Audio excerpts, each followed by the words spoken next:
was definitely not nothing for me to be laughing. But just started the live and just started talking. Let me roll that little bean footage. Let me roll the little thing first. Oh my gosh.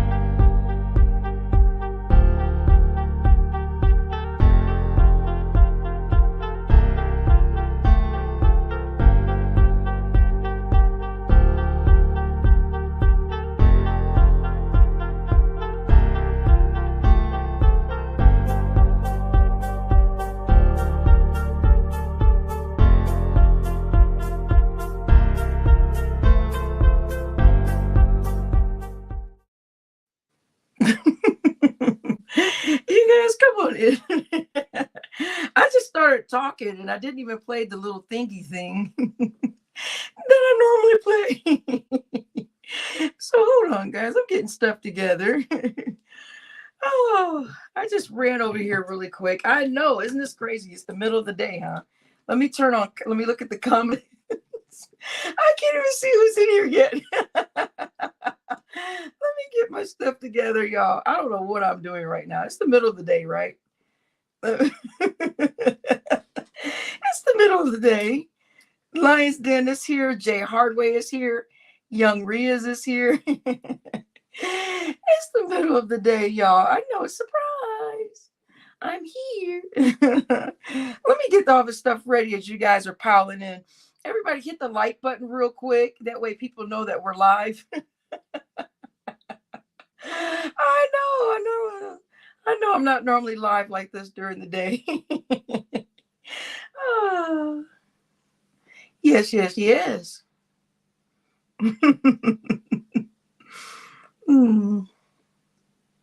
Let's see, getting everything started. Let's see.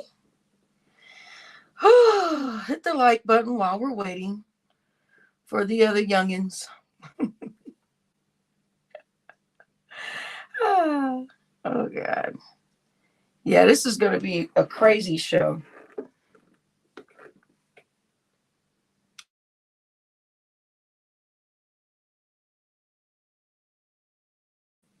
So, yeah, let's see. Oh, should I share this out? Okay, let's see. Let me see.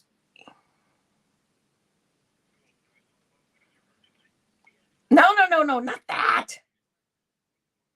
No. Let's see. Oh, let's see. All right, I'm about to start. You guys, I can't even see the chat right now. Hold on, let me. Okay, now I can see everything. Everything's up and bopping. Trey Spectors, what are you doing here? Ben 73 is here. I said Stephen A. Stephen A. Smith. Steve A is here.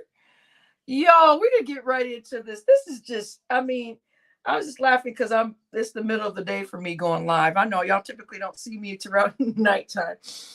This channel is called Barbie's Conspiracy Matrix, but also in our email, it also say Barbie's Conspiracy, Crime, and Conspiracy and Crime. So we also do cover crime over here, y'all. We have covered crime, at least 2 or 3 different shows. We've been covering crime. I bring the most heinous crimes over here, the most just mind-boggling crimes. This story today is about a father that claims to have seen white demons and then murders his family because he sees these white demons. We have the 911 call. We have the actual, we've got the whole shebang here. So the guy then goes into the fact that he wants to represent himself. He wants to be his own lawyer. Yes, he wants to be his own lawyer, which you know how that typically goes. When you want to be your own lawyer, that's a little bit of a sense of control, a little bit of narcissism. So we're waiting for a little bit more people to come in, and then we're going to start up the show.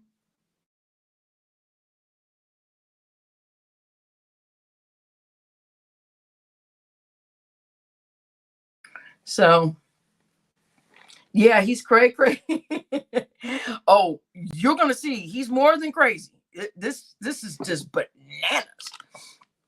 Make sure everything's turned up, unless we can start it up, and let's go. I'll rewind a little bit if I need to for the new people that are coming in, but this story is insane. This is just crazy to me. I'm just sitting there like, huh?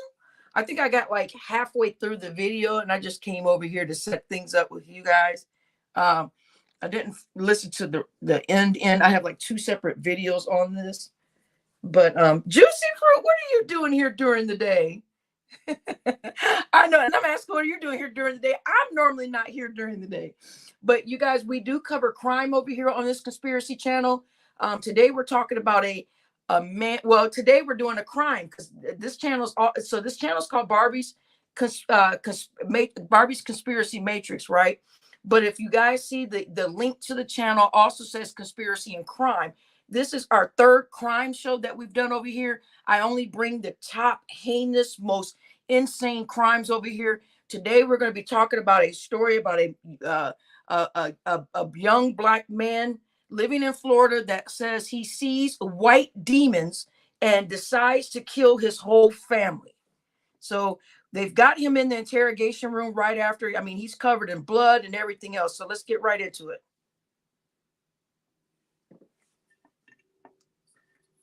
Coming from Ronnie's home. This was the first of many calls they would receive.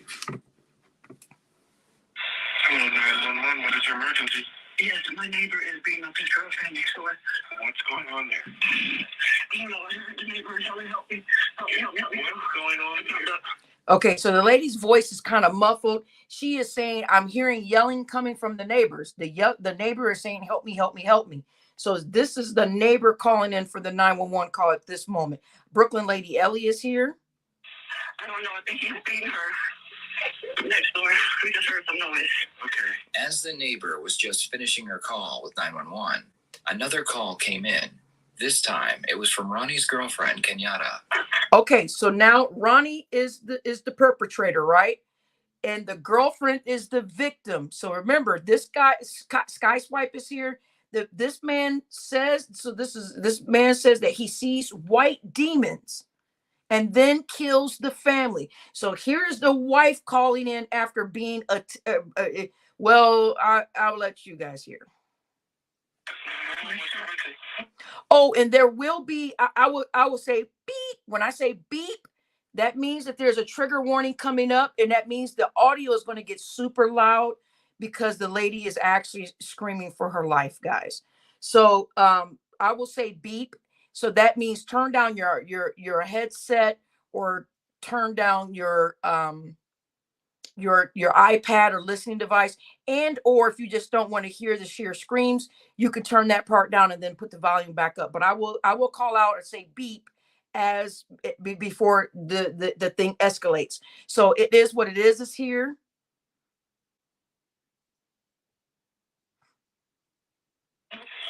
I'm shot. Help me. I'm shot. Help me. Please. I'm shot. So she's saying, I'm shot. I'm shot. Yeah, just an emergency, man.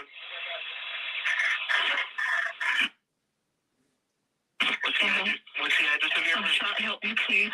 What's your address? Well, damn. Y'all heard that? The 911 operator yelling at me, ma'am, what's the at, ma'am? It's like, sir. Already, right now, I mean, this is making me mad. What the hell? Let me rewind you so y'all can hear this. I'm shot. What's the address of the emergency, ma'am? What's the address of your emergency? I'm shot. Help me, please. What's your address? Help me, please.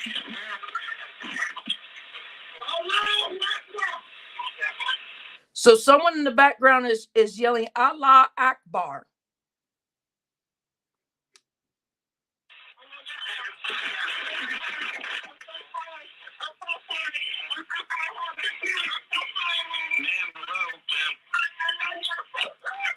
She's now pleading for her life.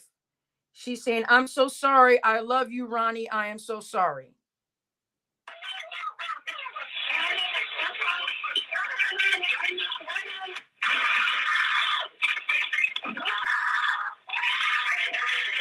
Trigger warning coming up. It's going to get really loud. Beep.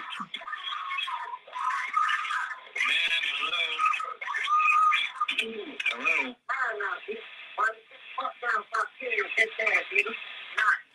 Whoa.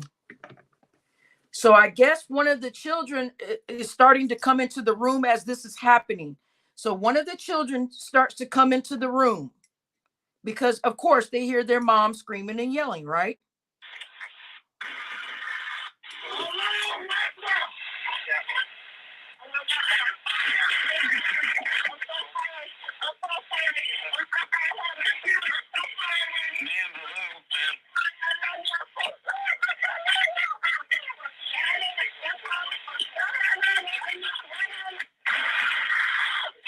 Beep.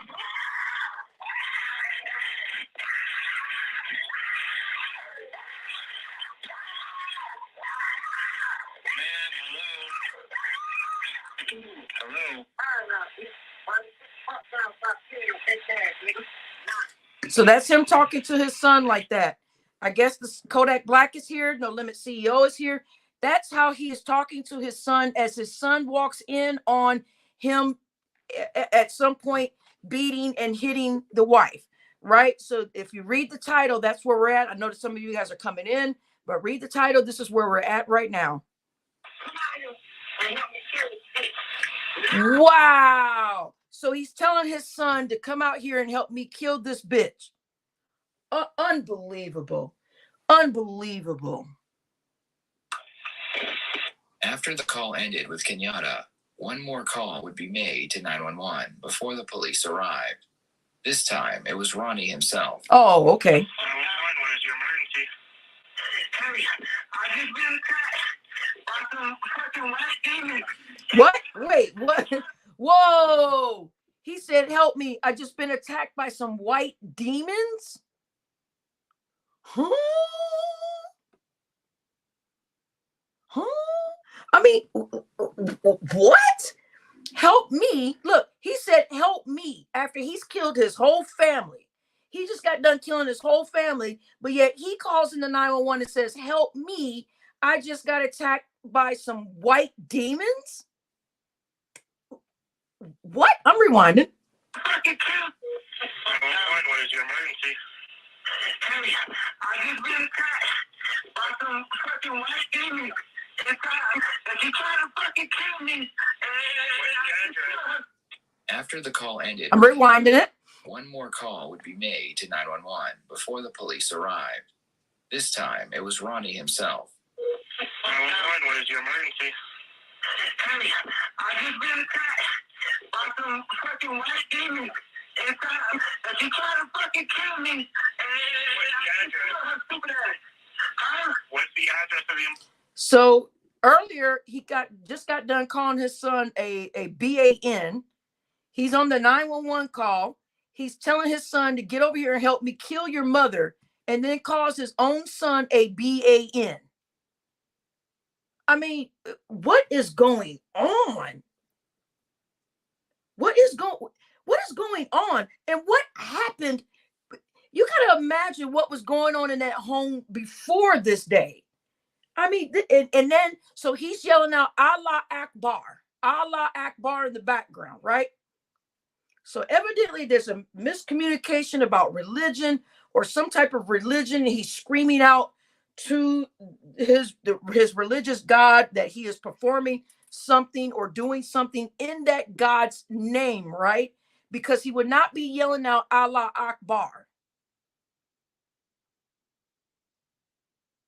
Clarence Banks is here. Emergency. Try to attack you? Yes. She did. She tried to kill me. Ronnie? So there goes that yes again. Listen, if you keep hearing somebody say that, y'all better watch out. I'm just kidding. That was an inside joke.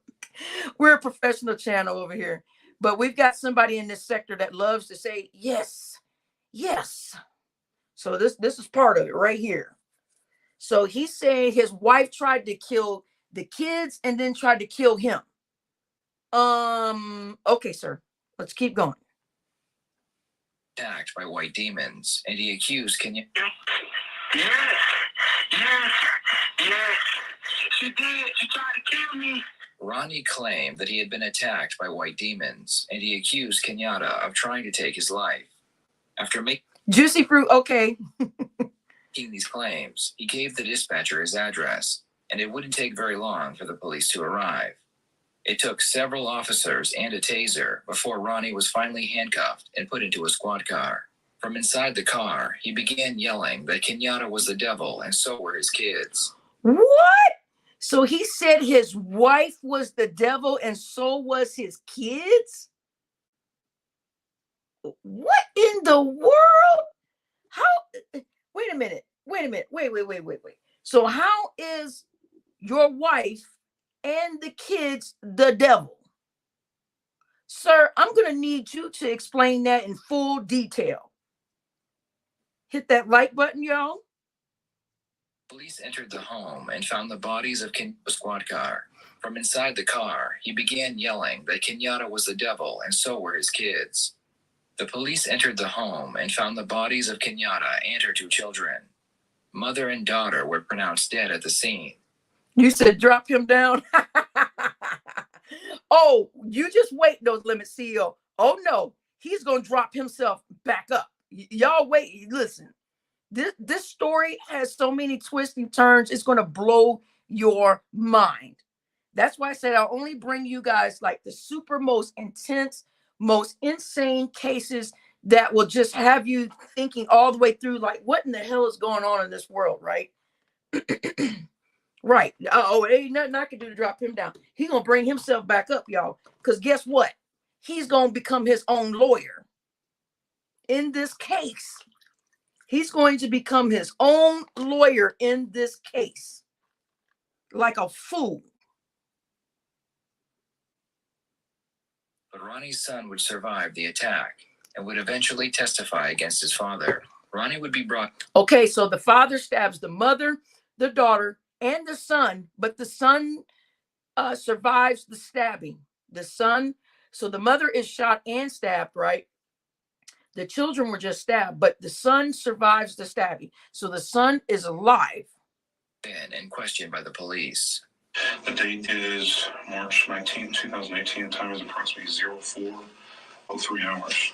In reference to case number 18-190-568, current locations at the District 4 office inside their interview room. Also present with me is Detective Sands, ADN number 216408. And also with me is Ronnie. Forgive me. So this is just him in the interrogation room. They're going to ask him a series of questions, and then he's going to ask for a lawyer. Mind you, though, he is filthy, dirty, and covered in blood and just acting stupid and weird. Only thing, just correct me, okay? But Ronnie Oneal, is that your last name? Ronnie, are you the third or the second or junior or The third. the third? Okay. And your date of birth is it July 27, 1988? Yes, sir. Okay. And forgive me if I say, is that a yes or a no? It's just because for the audio purposes right here, because it doesn't recognize head nods and stuff like that. So if you understand what I'm saying? So if I say, is that a yes or a no, it's not something being disrespectful. It's just I'm trying to get it on the audio recording, okay? Yeah. All right. Just so you know, too, it's being recorded, so audio and also video. Video camera's right up there. You know what day it is by chance? No, sir. Okay. I know it's Sunday. On Sunday? Okay. Yeah. All right. So right now it's 4 in the morning, so it is Monday. It's on the 19th. So I believe Sunday is when all this occurred. Let me just make sure I get your personal information right. Your current home address where you live right now, where's that at? I was staying there from time to time. There being where they found you tonight? At the house? Okay. Yeah, Were you staying at another house, though, away from there? Or were you staying with parents or anything like that, or grandparents or anything like that? No. Okay, and I don't know that. I don't know if you were staying there or not. Okay. I just stay with her and my kids. All right, you said that you were shot in the left leg. Is that an incident that happened in Robles Park? You said it happened in Robles Park. Is that correct? Yeah, I think so. When did that happen? How long ago?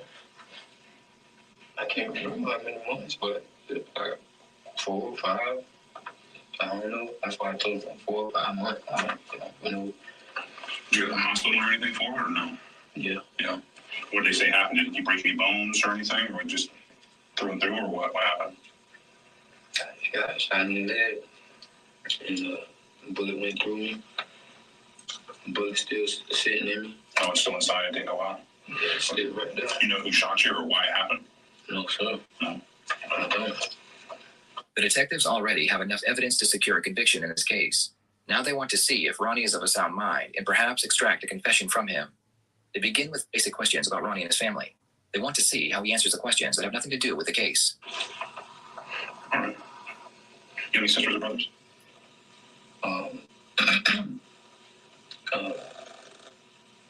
Yes, sir. I have a sister and brother, but like not that close with it. All right. The mom and dad still alive? They live locally here? Mm-hmm. Okay. What part of town do they live in? Gibson. When's the last time you saw your mom or dad? Today. Oh, Sunday? Mm-hmm. Okay. Well, it was yesterday. Okay. I went over to my mom's house. Me and my son went over there yesterday. Who's your son? What you guys do over at mom and dad's house? Anything specific? We just changed brakes on my auntie car. Okay. And that's it. I came back home. You take any medication or anything like that? Or no? No. You been drinking anything? Any kind of alcohol? Late Sunday, going into early Monday morning? No, sir. Smoke any kind of drugs, anything like that? Any kind of weed, cocaine, any narcotics, anything? No. They're looking for a reason for the attack. Right. So they're saying no drugs. What he's saying is no drugs, no alcohol, no weed, no cocaine, no nothing. This is just him in his normal form, just acting a fool, just naturally acting a fool. By eliminating drugs and alcohol, it shows the jury that what Ronnie did was done with a clear mind.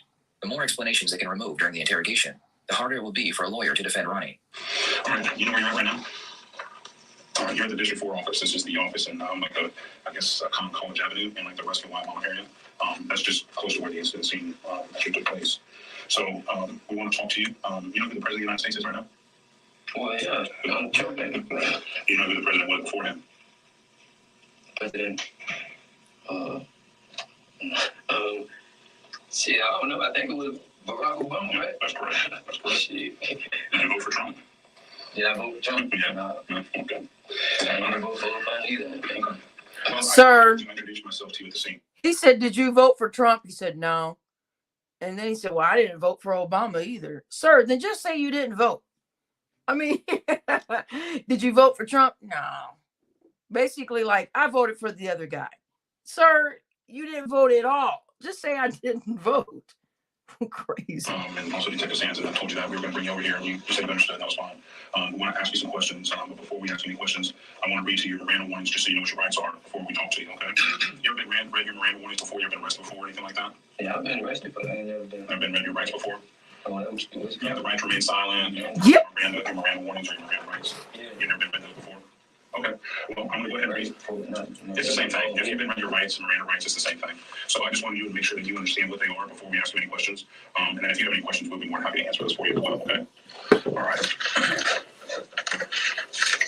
All right, this is the consent to the interview form now. When's the last level of education completed? Was it high school, middle school, college? 12th grade? Did you graduate? Did you complete it? Is that a yes? Yeah. Okay. All right. Again, there's about 6 lines that I have to read to you. If at any time you don't understand what I'm saying, stop me. I'll be more than happy to reread them for you, okay? The detective begins by reading Ronnie his rights. In almost every video on this channel, the suspect ignores the Miranda warning and continues talking with the police. This time, however, Ronnie is paying attention. And it says, I further understand that, number 1, I have the right to remain silent and can invoke this right at any time during questioning. You understand that?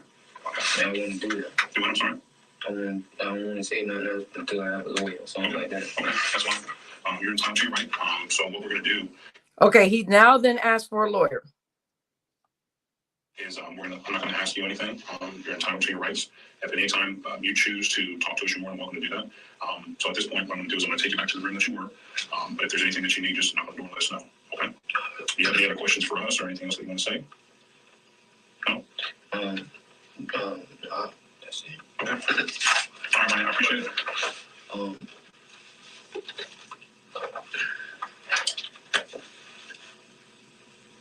I don't understand. Why you asking me who the president? Just so I know that you're in your clear mind, so you're not too sleepy, you understand where you're at, and all that kind of stuff. What they got to do with it? No, just to make sure that you understand what I'm saying to you, and that you're replying to me with truthful answers, and you know what's going on. That's all. Okay? Let's switch back over here. Ronnie sticks with his initial decision to not speak with the police until he talks to a lawyer. This changes when Ronnie decides that he wants to become his own lawyer and represent himself. A person is legally allowed to represent themselves if a judge believes they are competent to do so. Most people who work in the legal system agree that self-representation is a bad idea.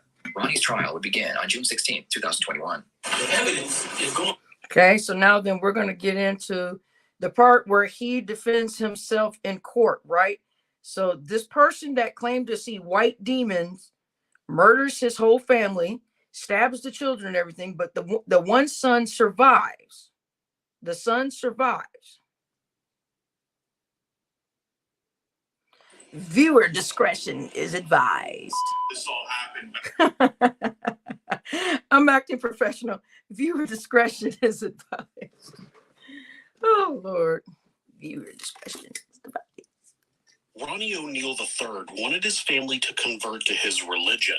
Oh, so look, he wanted them to convert to his religion, which was, I think I'm going to go ahead because the guy did scream out Allah Akbar. So I'm imagining this is a Muslim religion. He wanted his family to become Muslim, and I guess his wife or whatever said no, whatever. So maybe that was the big differences there. I think too, that is, a thing that does need to be talked about, especially before you start having children with people, is religion does need to be brought up at some point. Like, what do you believe in? So that later on, it's not this big, huge uproar, this big disagreement, and you want to go to your church and she wants to go to hers. And all of a sudden, Uncle L is here, hit that like button coming in. So him seeing that now, and it's the reason why he's killed his whole family is just crazy to me. They're off to remove them all from this world. What? This is monsters. Wait a minute. What? So he wants to remove the family from this world because of the simple fact they don't want to worship Allah Akbar. Ronnie Oneal III was a lifetime Florida resident, spending most of his time in the Tampa area, but also resided for a short time near Miami. In 2018, Ronnie was 29 years old and was living with his ex-girlfriend, Kenyatta Barron, who went by Kiki. She was 33 at the time. Ronnie and Kiki had 2 children together. A daughter, Ronivia, was born in 2009, and a son, Ronnie IV, was born in 2010. Ronivia was born with cerebral palsy and was also diagnosed with autism. She was nonverbal and had struggled to walk when younger, but had been walking more recently, though she still used a wheelchair on occasion. Ronnie and Kiki were not together any longer, and Ronnie had been seeing another woman who he had a more recent child with. Ronnie had been shot in a random drive-by in 2017 and was nearly killed. After he was released from the hospital, his family wouldn't allow him to live with them, so Kiki took him in and let him stay with her while he recovered. Kiki had gone back to school and had been attending Hillsborough Community College at the time. I see. Ronnie had become a follower of the Nation of Islam and was trying to convert Kiki and his children. There we go. So now we do have the religion to be complained as Islam. Some have said that was the catalyst for the events on March 18th, 2018. Ronnie's current girlfriend testified that she had also been on the phone arguing with Kiki all that day. Ronnie IV testified that he heard his parents arguing that night. In the court audio, so that's the son that survived. The son that survived says they've been arguing all night long. Things are bleeped out, and they're the names and ages of Ronnie's 2 children. This is common for courts to do when dealing with minors, but their names are pretty easily found online, so that's why I'm using them here. The court video is obscured, so you can't see Ronnie IV since he's a minor, so I'll use other images over that audio. Can you tell us what is the first thing you remember about that night? The first sign to you that something bad is going to happen? Basically, I was. So let me stop right there. Hold on. Let's see. I got the other one where he goes into the shit. Okay, so before he becomes, so the guy then becomes his own lawyer, right?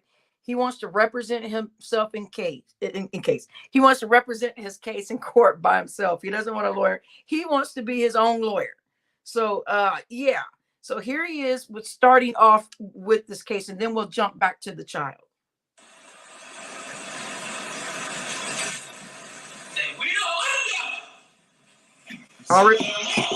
Wait. Most people who work. Okay, here it goes. I'll rewind it. That self-representation is a bad idea.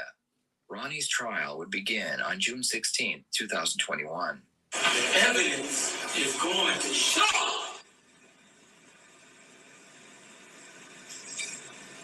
that we are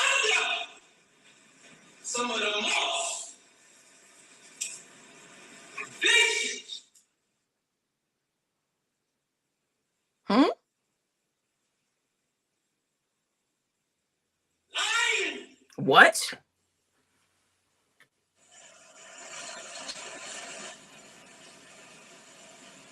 Fabricating. Huh?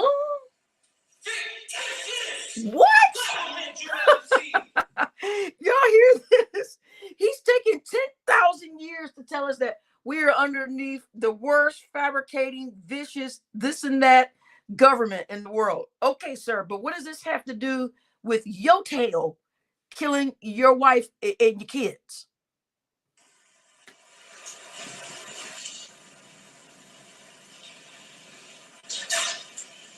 By the time it's all said and done, you will see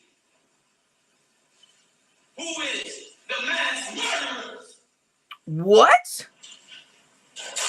He's saying by the time we get done with this court case, you guys are going to see who the real mass murderers are. All righty then.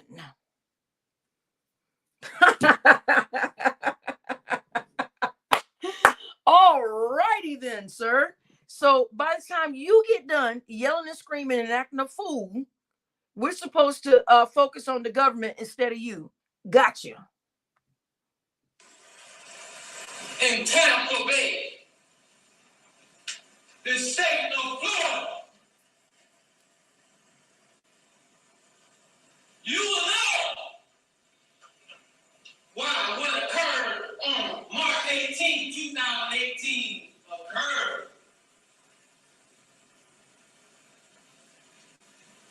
And the evidence is going to show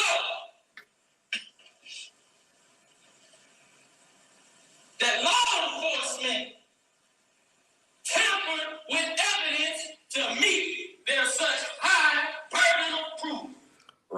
What? He said law enforcement tampered with the evidence. And guys, the evidence is the 911 call.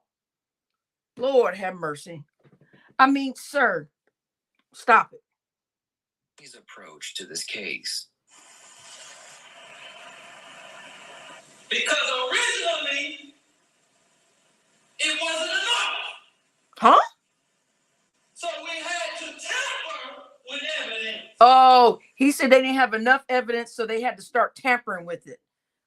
Sir, I'm about to slap you. We don't need any extra evidence. You killed your family, sir. Talking about you seen white demons. Since it was such evident already, but we still had to tamper with evidence. Huh? The evidence is going to show my son did not see me murder his mom. Oh, okay. So the evidence is going to show that my son did not see me murder his mom. All right. Okay. I got you. All right, sir. I would love to hear this ideal in your head, how your son didn't see what he saw. Your son is just your son just out the blue, just come up with this crazy story and these images just out the blue, right? Out the blue, huh? Oh, okay. I see. The evidence is going to show. Okay. He did not see me shoot his mom. Oh my God. The evidence is going to show he did not see me shoot his mom. Oh, I see. So he just watched too many movies, huh? And he put your face on the movie. I see. Denise is here. Elohim Child is here. You guys read the title as we get into this murder, crime mystery. This channel also is Conspiracy and Crime. This is our third crime show, and back at it we go. The evidence is going to show my son said many things. Uh-huh. Not true. Oh, I see. Uh-huh.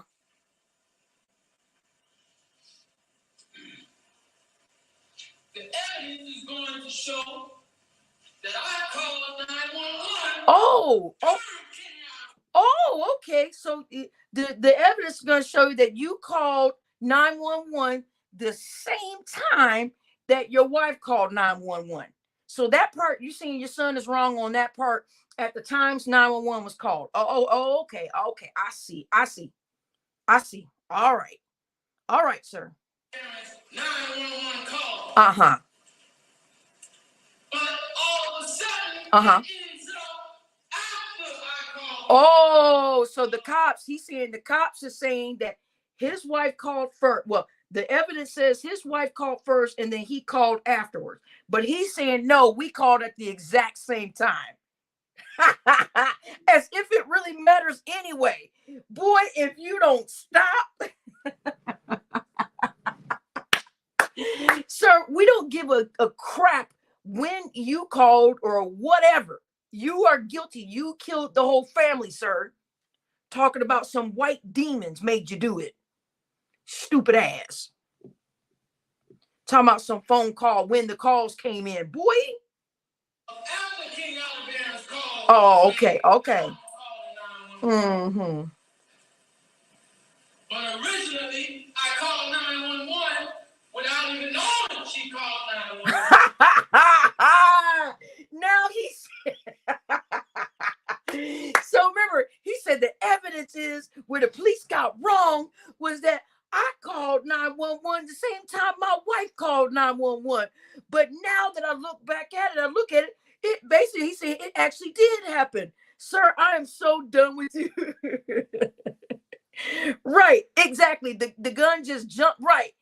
Just a gun and knife jumped up and shot and stabbed the whole family. Exactly, all on his own. Exactly, talking like a fool, talking to us like we a fool.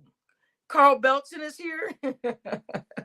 Right, sitting here talking to us like we stupid and yelling and screaming and acting a fool, talking about the government is the real mass murderer. So let's just ignore that you killed your baby daughter and you attempted to kill your son and you killed your wife. But we're supposed to just concentrate on the government and say, oh yeah, honey, you know what? The government's killed more people than you. Yeah, I know. We're just gonna overlook this whole thing, honey. No. Yeah, he said he saw white demons, Denise. And he said that his wife and his kids were demons. So he stabbed the children, stabbed his wife, and then shot his wife. Well, when he stabbed the son, the baby son, he survived. I think the son was like 10 years old or something. The son survived. And the son is saying, no, dad, you did this. I saw your dumb tail. And now he's trying to say his son didn't see what he saw. Boy. During her call, Oh. my son did not witness me viciously beat his mom. Oh, okay. So not only did he see you shoot and stab her, oh, but your son's saying that you were beating her. Oh, okay. So he didn't see none of that. Oh, okay. So all right. Well, okay, we're gonna go with that for right now. Oh, okay. The biggest piece of evidence against Ronnie was the testimony of his son. His son claimed that he had seen everything his father had done before his father tried to take his life. Ronnie continues reciting his opening statement, doing his best to mimic every episode of Law and Order he has ever seen.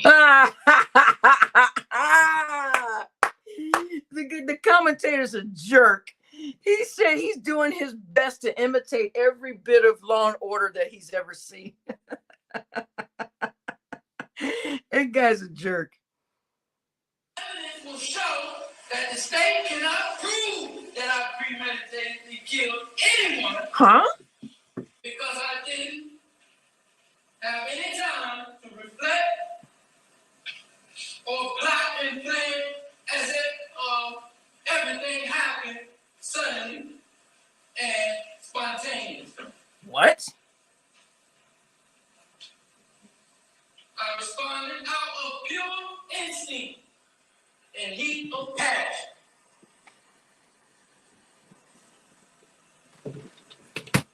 Eliminating any kind of premeditation. Hold on, guys. I'll be right back.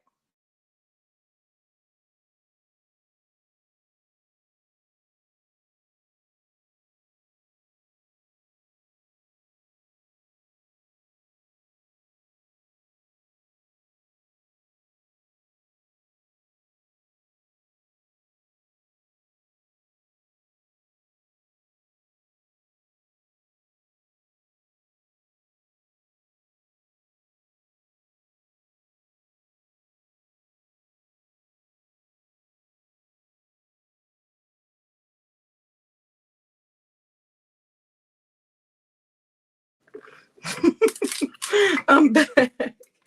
I mean, sir, he said the proof that they are trying to give you. I mean, the proof that they're trying to give you that I did not premeditate to murder my family, but yet he's saying that the government is the premeditated murderers. I'm just like, what is happening right now? What, sir?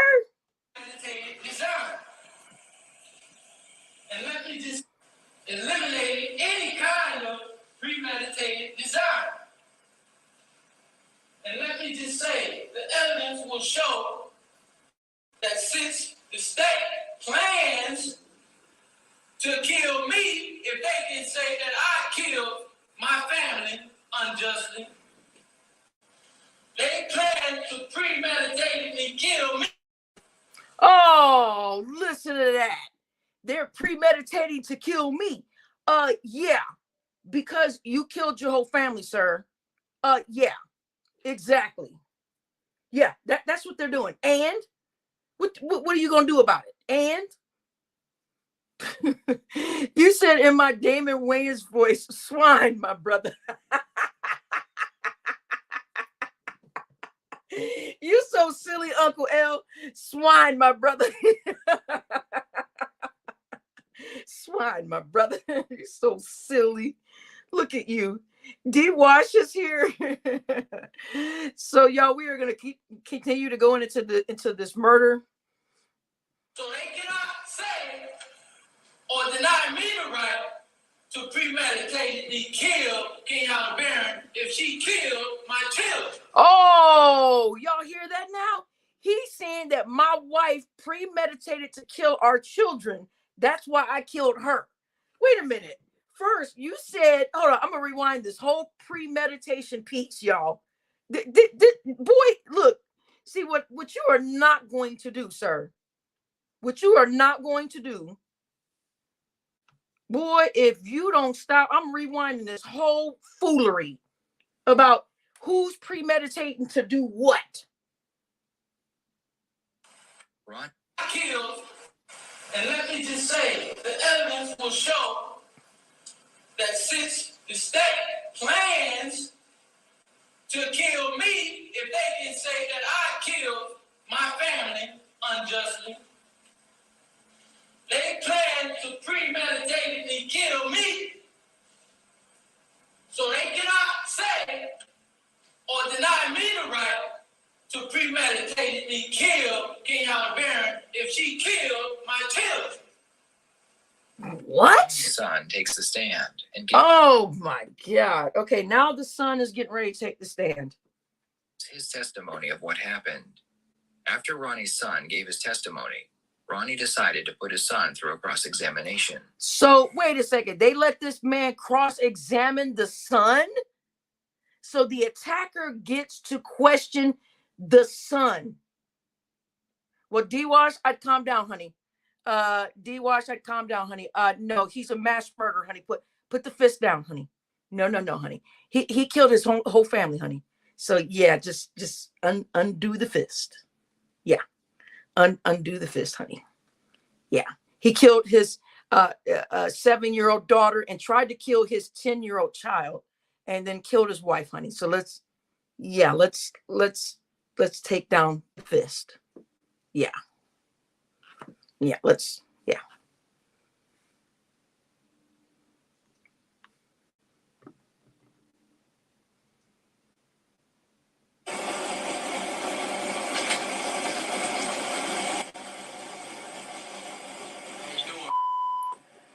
So you have he said, how you doing, son?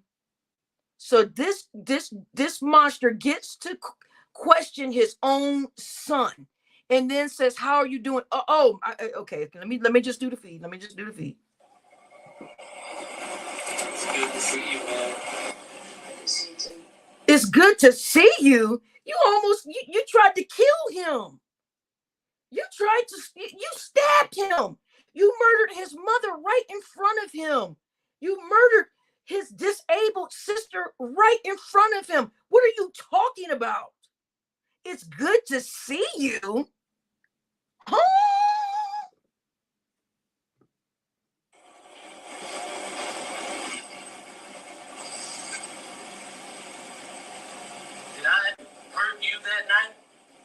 next incident? Yes. I did. I'll rewind it. Yes. I did. And how did I hurt you? You stabbed me. Look, he said you were stabbing me. In other words, yes, yes, yes, yes, Joker, I saw you. So how many yeses do you need? Fact Super Feeling, what are you doing over here? This is our conspiracy and crime channel. This is our third crime video. You guys, we've already been here almost an hour. Those of you that missed it, you can rewind it or wait. It's up to you. But we're going to get right back into this man who murders his family, claiming that he saw white demons and that his wife and children were demons. So he decides to stab them, but the son survives. And now the son is on the witness stand as he is being questioned by the man that stabbed him. The man wanted to represent himself in court. It would take the jury only a few hours to reach a guilty verdict. Ronnie would I saw my mom and my dad arguing in their room. Were you awake or asleep? Awake when I saw. Yeah, you were. Did something wake you up, or were you already awake and doing something? Well, they were just like screaming at each other. Okay. So you heard your mother and father screaming at each other? Yes. Okay. And what did you do? Did you get up and look to see what was happening? Yes, and my mom told me to get back in my room. Okay. And when you look out your bedroom door, can you see down? Were you able to see down in the bedroom where your mommy and daddy were? Yes. Okay. And tell us what you saw. I just saw my dad holding a shotgun and my mom and mom screaming at him. And they were just like threatening. Had you ever seen that shotgun before? Yes. Where have you seen it? So this child is well within answering questions. This child is not making anything up. This child is like the father is saying that he saw things wrong and he didn't see me doing this and that, and all that crap is out the window. This child is alert and well and can answer questions very well. Yes, No Limit CEO. That's Ronnie Oneal. Shotgun. Under the bed.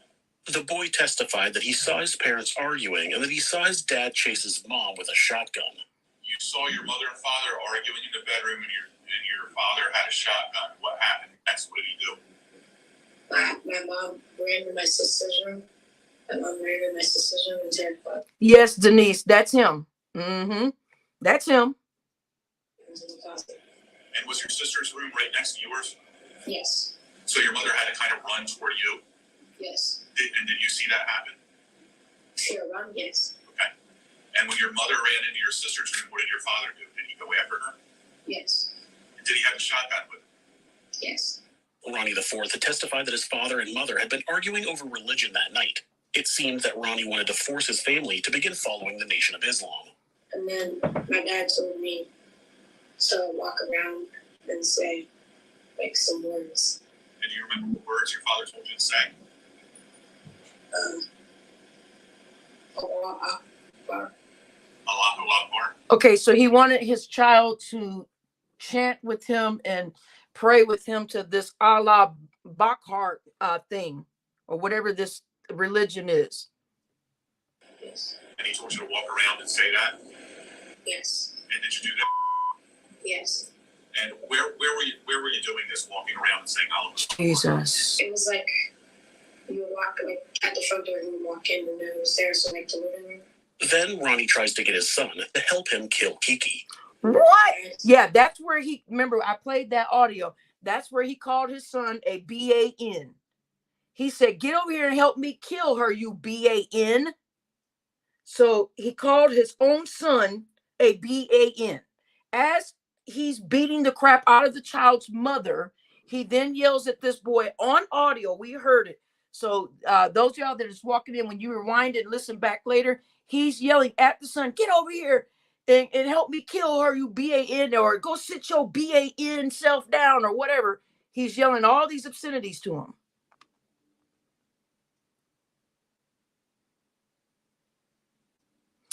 D-Watch, this guy's been on everywhere. So I had to come in here and come kill this viewer, and then I went in the room, and then come in here and come kill this viewer, and then I went in the room, and then he handed me the shotgun and like helped me shoot it. And you went back into your sister's room? Yes, because you said come help me. Right? Yeah. Did you hear any shots from the shotgun before that? Yes. How many times? One time? Yes. So when you went back into your sister's bedroom, did your father hold the shotgun in your hands? Yes, he was helping me. So were you both kind of holding it at the same time? Yes. Do you remember whether the gun went off while you were holding it?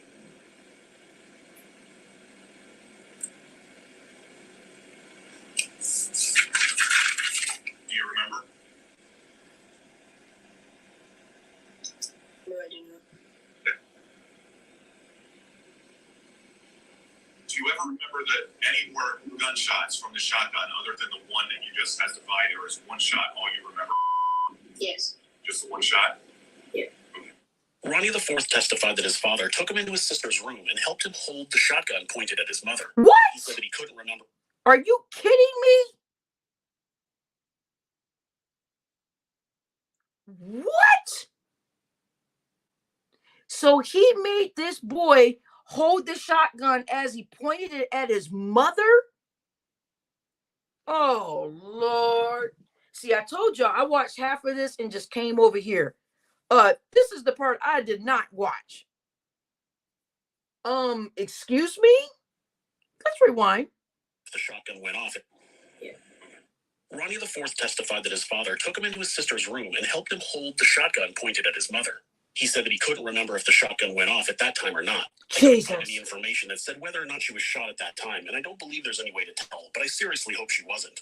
This poor child is... Jesus. What?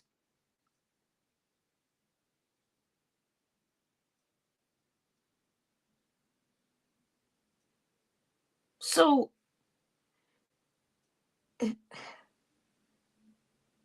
the child is so scarred, the child can't remember if the gun actually went off at that time or not. That is called true trauma.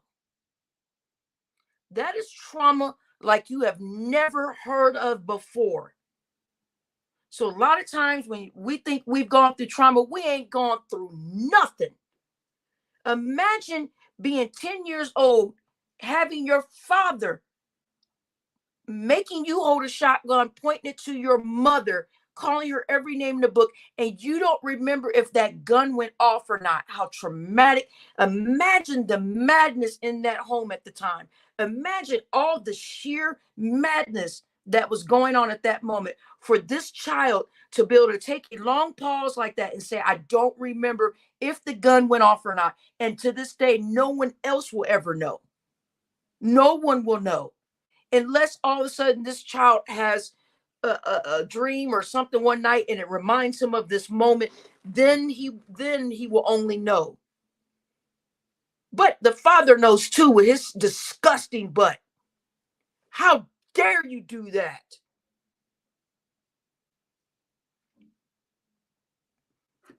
How dare you do that crap? So not only you out here acting like a fool and acting evil, but now you want to bring your son into this.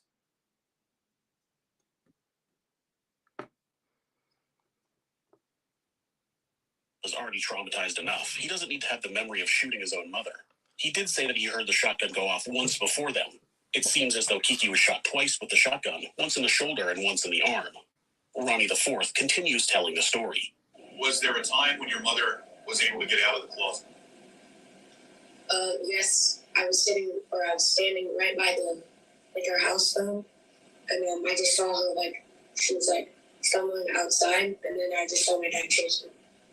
So your mother stumbled past you going outside. Did she go out the front? Yes. Can you tell us when she ran out the front? Wow, she was able to make it and do all that. This woman's a strong woman. She was shot in the shoulder and shot in the chest. Remember, in the beginning of this live, we played her 911 call, which was very, very horrific. We did play that 911 call of her fighting for her life, calling in on the end, and basically her calling and actually being tortured live on that 911 call. We did have that here on this audio. Those of you that missed that after this live, you can rewind it. We'll probably be alive about another 30 minutes, and then you guys can listen to it. If she was hurt, were you able to see whether or not she was hurt? No, it was dark. Okay. Was she saying anything? No, nothing that I remember. Was your father chasing her? Yes.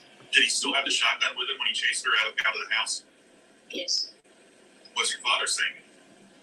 See? No, she did not survive it. She had enough life in her left to call 911. And then the 911 call is where things took a turn for the worse. No, she did not survive. The son did.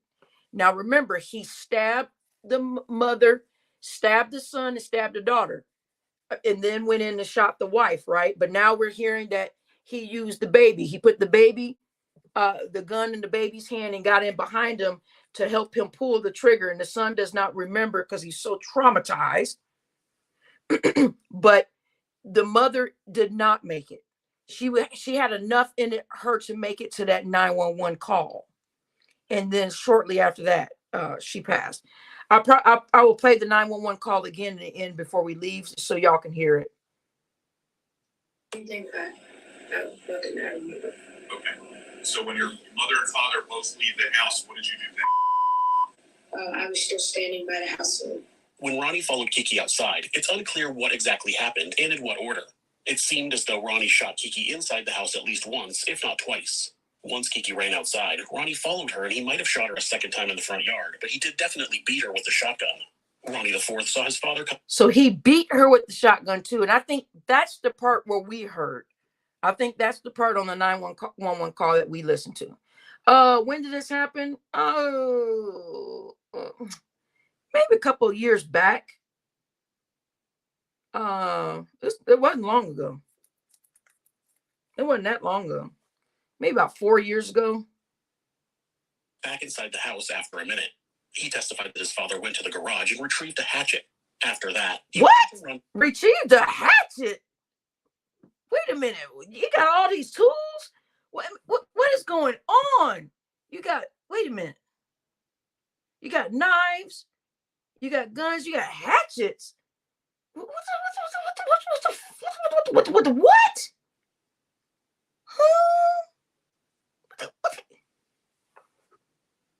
is going on? Vea's room and dragged her by the arm into Kiki's bedroom. There, he hit the disabled girl in the back and the head with the hatchet. Oh, Lord. Oh, Jesus. So that's when he then kills his daughter. You hit the little girl, the disabled daughter, with a hatchet in the head. I mean, sir, you need the death penalty. And ain't nobody premeditated your death. Shut. Ooh, let me keep with this audio. Back in the accident in the head, and then there's blood everywhere, and then Disabled girl in the back and the head with the hatchet, killing her. he hit her back in the accident in the head, and then there's blood everywhere, and then he lighted something. Lighted something with the tissue. Wait a minute. So he then sets it on fire? What? He lights up a piece of tissue. Match. He lighted something with a tissue and a match. Yes. Do you remember? Your father ever having a can of gasoline? Yes, he spread it everywhere, and then he got a match and then he dropped it on the ground, and then all the fire up here. Whoa. Did he cover your sister with anything? Cover? Did he put anything over top of your sister? Do you remember? You don't remember? No. Okay. But he started a fire in that room. Did he close the door?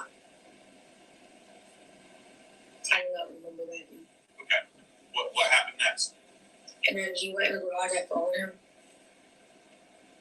And then D-Wash, yeah, I grew up in Michigan, but when I hit 17, I came to Atlanta.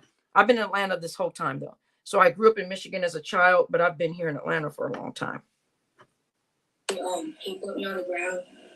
He put me on the ground, and then he had his foot on top. I was laying on my stomach. He had his foot on top of me, and he was holding me down. And he was lighting a match. He was lighting a match with the tissue, and then he threw it down. Ronnie decided to represent himself during his trial, a capital murder trial where the state was seeking the death penalty. Just about the worst decision you can make. Exactly. At the end of the day, I don't think Ronnie wanted to accomplish anything other than. It doesn't matter if this guy would have represented himself or not, if he'd got a lawyer or not. He would still be getting the death penalty. You still going to jail, buddy. You still gonna get the death penalty. Make a mockery of the entire trial. Throughout Ronnie IV's testimony, the prosecutor seemed to be leading the witness. If Ronnie knew anything about the law, he could have objected to that, but instead he sat there and listened as his son provided damning evidence against him. Representing yourself at trial is statistically a risky move. Wasim Dacre represented himself after he murdered a flight attendant in 1995. Colin Ferguson represented himself after killing 6 people on a Long Island commuter train in 1996. Ted Bundy represented himself when he was at trial over 2 murders and a series of assaults in 1979. Rodney Alcala represented himself at multiple trials in the 1980s. The one thing that all of these defendants have in common, besides the fact that they represented themselves, they were all convicted. There are examples of people winning court cases after representing themselves, but they're rarely criminal trials, and those wins are usually appeals. Yeah, No Limit CEO, I don't know what he got. I'm just saying that they said they were going to give him the death penalty, but I didn't listen to the finalization of this case. I just ran to YouTube with it. I don't know remember, because he kept saying that the state of Florida was trying to give him the death penalty and premeditated kill him. So I don't know if they gave him the death penalty or if he got life. I don't know yet because I didn't finish watching it. Yeah, No Limit CEO. We used to, when my parents got a divorce, we used to come here every summer. Even as a child, I came to Atlanta every summer. And then we just eventually moved here. Like the case of Hassan Bennett, who had been locked up for 13 years for a crime he didn't commit, and it wasn't until he started acting as his own counsel that he was able to get his conviction vacated, and he was granted a new trial in 2017. He compiled the evidence and exposed the detective who had coerced false statements from witnesses and won his freedom, then calling the events of March 18th. So when he tried to put me on the fire or whatever, he tried to light the match and put me on fire. I quickly ran up and went in the kitchen, and then I backed up. He opened the drawer, and then I remember my mind just I was understanding anything. And then I walked out the front door. Okay, so you remember when he was holding you down with his foot, and after that you were able to get up and run into the kitchen? Yes. And you remember him going to the kitchen with a drawer in the kitchen? Yes. The drawer in the kitchen, that what you said? Yes. Yes. Okay. Do you remember getting burned at all? Those of you that are just walking in, Draco is here, but the rest of you that are just walking in, we've all already been 1 hour in. We're discussing a man that has lost his mind, saying he saw white demons, then attacked and killed his children, but the son survived. He killed the mother. He is now representing himself in court, and here we go. What do you remember about coming outside the house? Just flashes everywhere, and I just remember going to someone and saying, and then I killed the mom, and then I got a mask put on me, and then I don't remember anything from there. Was there a lot of lights flashing and stuff when you came out of the house? Yes. It's hard to understand what he says, but it seems that Ronnie had his son on the ground and had his foot on him to hold him down. He splashed gasoline around and tried to light a tissue on fire to use to ignite the boy. Ronnie IV got up and ran to the kitchen, and once there, his father pulled a knife out of a drawer and stabbed him. Then Ronnie IV ran outside. During the attacks, Kiki managed to call 911 and could be heard by operators begging for her life. Ronnie could be heard in the background yelling Allahu Akbar, which means... I'm not sure if they're going to play that audio or not, but we did play that audio earlier. We'll play it again if they don't play it right now. This part I didn't listen to in the audio, so I don't know if they're going to play the audio that Denise was asking about, whether she survived or not, but we do have the audio, but they may play it right now. I'm not exactly sure because I didn't watch this part. I just came to YouTube and started playing it for you all. God is most great in Islam. We'll be right back. So yeah, he was screaming Allah Akbar in the background, right before it, right. At some point, Ronnie called 911 himself. 911, what is your emergency? Hey, I just been attacked by some white demon inside with this guy Kiki. Kiki, her name is Kiki, and she tried to kill me. He's claiming that some white demon was inside Kiki and was trying to kill him. What? It seems as though this was the beginning of Ronnie's plan to try to claim insanity. That's just my opinion. When first responders arrived, they saw Ronnie IV running out of the house. He had been stabbed multiple times in his neck and in his abdomen. The wounds in his abdomen were so severe. Are you kidding me? So you stabbed this little boy in his neck and in his stomach? What the hell are you doing? What the hell? Are you kidding me? It's amazing this boy survived. Were visible. He was rushed to the hospital where he miraculously survived. Police found Kenyatta laying in the front yard. Ronnie was standing next to her saying, quote, "You don't understand. She killed me," end quote. Officers tased Ronnie when he ignored commands to get on the ground. One firefighter went into the home as it burned to search for other victims. I don't remember if it was a deputy or a bystander came by and said that there's another child inside the house. I could see a faint orange glow somewhat off to my left, and I realized that the floor was covered in blood. Everything in the room was on fire. So clothes, walls, ceiling. Once again, visibility was limited. He made his way into the master bedroom where he found Ronivea's body and pulled her out of the house, believing that he had a patient. When he finally saw the extent of her wounds, he knew that she was already gone. What did she do then? Hugged my other firefighter and cried, to be honest with you. In the backseat of the squad car, Ronnie continued yelling, quote, Jesus. So when he said they saw the little girl, remember he took the hatchet and hit her in the back of her head with it and her back, and I guess that was a super, super bloody scene. They said the officers were standing out there crying. It was one child that perished, but so Denise, he tried to kill two of his kids. The little girl with the disability did not make it. And the son was stabbed, but he survived. And then he killed the mother. Is the devil. The kids are the devil's kids. What? Wait, what? My other firefighter and cried, to be honest with you. In the backseat of the squad car, Ronnie continued yelling, quote, "Kiki is the devil. The kids are the devil's kids," end quote. Ronnie was evaluated by 3 doctors. Well, then you would be part of that because those are your kids. I mean, what the hell? Wait a minute. So the kids are the devil, the mother's the devil. What about you? You mean to tell me you ain't got nothing to do with this? Yeah, the handicapped child died. Yep. He hit her with an axe. Who initially determined him to be not mentally competent to stand trial. Eventually, though said to suffer from paranoia and delusions, he was declared fit to stand trial. Not only that, but Ronnie was going to represent himself. Judge Michelle Cisco warned Ronnie multiple times that he should use a lawyer, but he wouldn't budge. He was going to represent himself and prove his innocence, though how he was innocent was never really clear. Evidence is going to show that we are under some of the most vicious.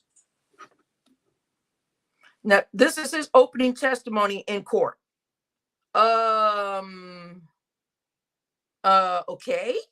So you start your testimony out yelling and screaming about there's some other vicious killers out here in the world. Oh, okay, I see.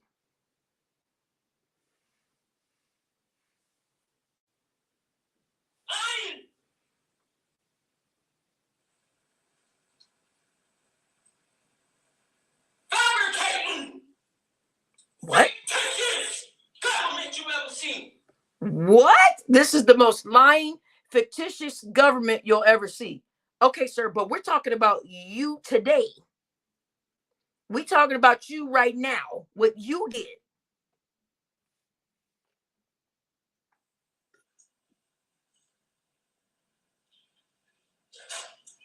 By the time it's all said and done, you will see who is the mass murderers. He said by the time this is all done, you guys will see who the real mass murderers are. Sir, we are talking about yo dumb tail right now.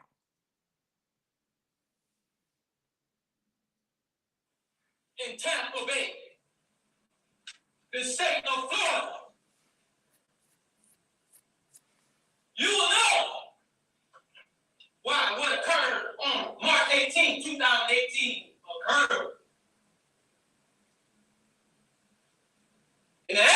going to show that law enforcement tampered with evidence to meet their such high burden of proof. Okay. Because originally, it wasn't enough. Okay. So we had to tamper with evidence. Yes, Draco. No Limit CEO said his hairstyle was like ears to the street. Draco said, "Is his hair like Moxie approved?" Yeah, kind of about the same of them mixed together. Yeah, he has a super wild, eccentric hairstyle. So yeah, I'm sure you all remember this. He became a lot of different memes and different things, but it's really no laughing matter after they made memes and stuff out of him because the eccentric, loud screaming, yelling in court. But people need to remember that this guy murdered his daughter with an axe and a knife and stabbed his son and shot and stabbed his mother and proceeded to say white devils were inside of his children. This is a black man. That is saying that he saw a white devil in his wife, which is insanity. Since it was such evident already, but we still had to tamper with evidence. He starts his opening statement by screaming that the prosecution tampered with evidence and that he was going to show who the mass murderer in Tampa Bay was. Ronnie's original claim was that Kenyatta had murdered Ronnie, stabbed Ronnie the Fourth, and lit the house on fire. So he's lying on the wife, saying the wife killed all the kids and set the house on fire. And so this is the reason why he did this to her. Lord have mercy. But not knowing that we know that everybody is going to hear that the son survived it and told the truth. And that he killed her in self-defense. So I guess he's going to attempt to prove that the police and prosecution tampered with the evidence to make it look like that's not what happened. He never does tell us who the mass murderer in Tampa Bay is, though. Which sucks, because I was curious, but I guess we'll never know. Anything that I may have said, they exacerbated it and made me say it. Sir, they can't exacerbate this story, sir. It's impossible. You crossed all the T's and dotted all the I's. Alan Clay is here. Over and over like a Allahu Akbar, which I may have said once. No, you said it a bunch of times. No, all right. But they wanted to make me seem like a terrorist. Oh, look, he said because he screamed out Allah Baklar like 6 to 9 times, he said they're making me seem like I'm a terrorist, but I only screamed out Allah Baklar maybe once, maybe twice. He admits he admitted to, he knows he's caught. Of course he's gonna have to admit to this. Who else did it?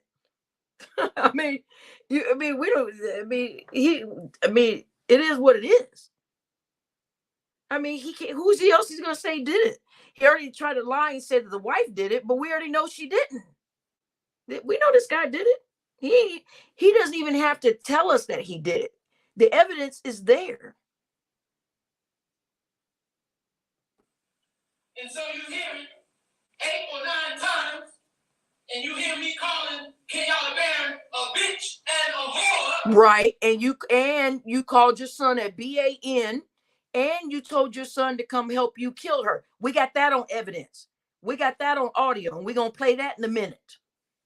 Right. So he didn't have to admit it. No Limit CEO on that audio. I don't think you heard the audio before you walked in. On the audio, he told his son, "Get over here and help me kill her." You BAN. So all this crap here, I would tell him, we don't need your admittance. We don't need you to. We don't need you to tell the truth. We already have the truth. You are on audio. Your wife was calling 911, and we heard your dumb tail in the background. Stupion. And that's it. That's the end of his statement. He pauses there, and I was waiting for him to make some sort of point, but nope. I called her a bitch and a whore. Next. He claimed that they tased him for no reason, and that they edited the video to cover up the truth. He claims that his son never actually saw him shoot Kiki. He claims that he called 911 at the same time that Kiki had, but the police made it seem like he called later. And I'm not 100% sure why. Who gives a fuck? Who gives a fuck if you called that the same time or not. This is his main story, is that I called the same time that my wife did, but yet the police are showing me that I called after she called. So what? Who cares? You still did it. You said stupid. Yeah, it's a term that we use up north, means stupid idiot. That's putting stupid and idiot together. It's a street term used up north. It's just what do you call that?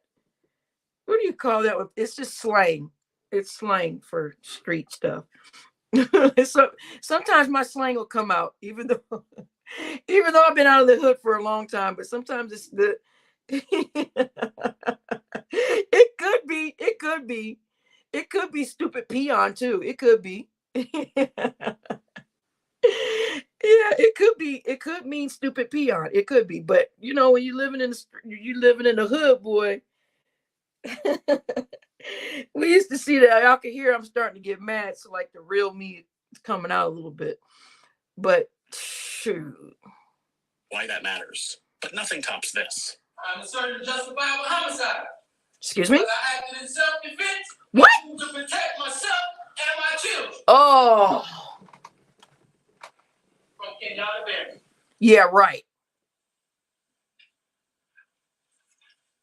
I'm going to be showing with evidence several reasonable reasons to doubt the state's allegations against me. No Limit CEO, I wish it was a high-class hood, but no. We were deemed the worst when President Clinton was in office. We were deemed the worst city in the United States of America, where I'm from. So no, I wish. Oh. And then the slang could have been brought to me also too, because my father was well traveled, so it was in the streets, but maybe my dad knew it to be a stupid peon, but we were taught it was a stupid idiot. But so my dad may have been right. So my dad might be right about stupid. It being a stupid peon, but the streets they change it up. But anywho,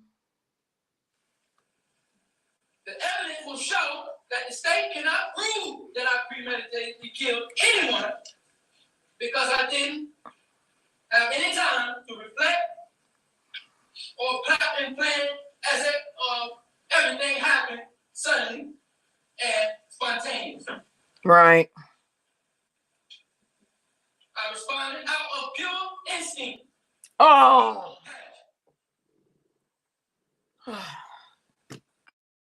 Eliminating any kind of premeditated design.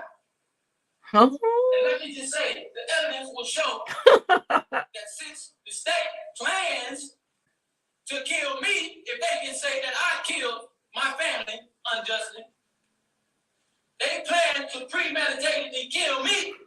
Oh, I see. So they planning to he's saying the state is planning on premeditating killing me. Sir, if you don't shut your tail up and go take several seats. They cannot say or deny me the right to premeditatedly kill. Oh, listen to this shit. Kill my children. I don't think he understands what the word evidence means. Right, and that's what I'm saying. It doesn't matter if you premeditated, if you didn't, if you thought about it. The evidence is the evidence. You can't take away evidence. So there is no such thing as, oh, my wife did it. There is no such thing as, oh, I'm going to go ahead and admit that I did it. We don't give a shit. We're looking at the evidence, and the evidence is you. Are you kidding me? This. The evidence is going to show that since the state plans to kill me, if they can say I killed my family unjustly, They plan to premeditatively kill me, so they can't deny me the right to premeditatively kill Kenyatta Barron if she killed my children. Boy, So we're working on a little reverse eye for an eye situation. no, go sit your tail down. Sentence him to death for killing his family, then they can't tell him he can't sentence Kenyatta to death for killing her family. And somehow he believed he had evidence to support that claim. Boy, bye. Method of defending himself. They just need to say boy bye and just slam the door in his face. Boy bye. You ain't gonna tell us shit. Like a conspiracy theorist on the internet. They'll tell you some crazy idea like they're mole people living underground, and then they'll send you quote-unquote evidence that's just a YouTube video of some guy talking about how it's true. I think that Ronnie sees his own explanation of the events as evidence. He's like, the prosecutor showed you a video? Well, it's tampered with. Boom, evidence. My son testified that I stabbed him? Well, he's lying. Boom, evidence. Like this. The evidence will also show that he was present, What? but does not remember accurately or consistently what happened for many reasons, What? making him unreliable when it comes to the actual facts. Oh my God. So now you're saying your son's testimony is unreliable?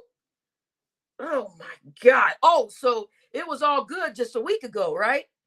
It was all good just a week ago. Your son was in school, doing good. I'm sure you were like, that's my son, that's my daughter. It was all good then. But now your son just can't be. Boy, if you don't. She said he needs to have several seats. Exactly. Not just one, several. Because as soon as you get out of the one seat, I'm going to need you to go sit down again in a different chair. Soon as you get up, I'm going to say, that other one right there. Oh, someone took that seat? Well, I'm going to need you to go sit in the other one and go sit your tail down.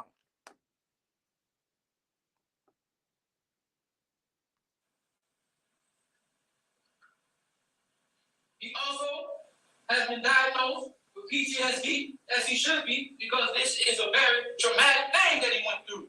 Yeah, no, listen to that. This is a very traumatic thing that he went through. No, that you put him through. See what you are not going to do. No, bunny boo boo. What you are not going to do, honey. This is a very traumatic thing what he went through. No, what you put him through. Let me rewind this foolishness. Has been diagnosed with PTSD. Yeah, PTSD that you caused. For real though? For real though? So this is what we doing now? So wait a second. He has been diagnosed with PTSD. Yeah, because of your dumb tail and your stupid actions. This is a very traumatic thing that he went through.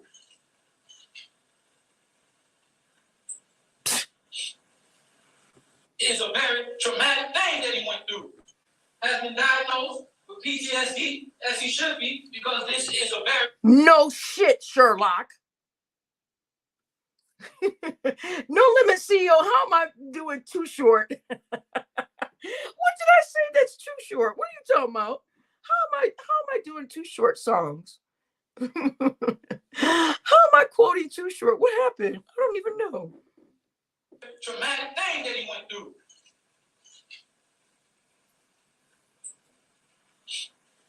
Right, because you caused it. He also was diagnosed with major depression disorder. Oh, I bet he was. Oh, I bet he was. And I wonder why. He was also diagnosed with major depressive. Yeah, you think? I mean, you think?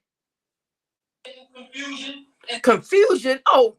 He also was diagnosed with major depression disorder, intermittent confusion, and delirium. Intermittent confusion and delirium. Yeah. After what he's went through, I'm going to check off on all of those things. And guess what? It's your fault. You caused it. So guess what? All of that's correct. And which means we're going to even give you a longer sentence. How about that? The evidence is going to show, the evidence and testimony will show that Ronnie Blair, formerly known as Ronnie Oneal IV, may have been coached on what to say. What? He is now saying the evidence is going to show that Ronnie the Fourth, which is his son, has been coached to say all of this. Boy, ooh, somebody needs to get a hatchet and take it to his head. And we still feed. Yeah, they got him in prison, according to No Limit CEO. He said this man is still in prison, so we feed. Boy, woo! Some people, I'm telling you what, they wasting our tax dollars. And hold on. Yeah, hold on. Mr. Oneal, She said, hold on, objection. And he said, thank you, Your Honor.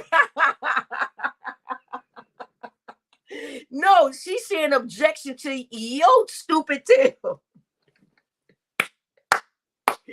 Thank you, Your Honor. Oh my God, I'm rewind. this is what the objection are. And hold on. I will overrule the objection. Thank you, Mr. Oneal. Oh, okay. Somebody's okay. The other lawyer said objection, and she said, I will overrule the objection. He says, thank you, Your Honor, as though he has somebody on his side. Boy, if you don't stop. What both sides believe the evidence is going to show. All right. Again, you will be the ultimate determiner of what the facts are. The evidence is going to show that Ronnie the Fourth may have been coached? No, there's no evidence of that. Hey, I think he was coached. Boom, evidence.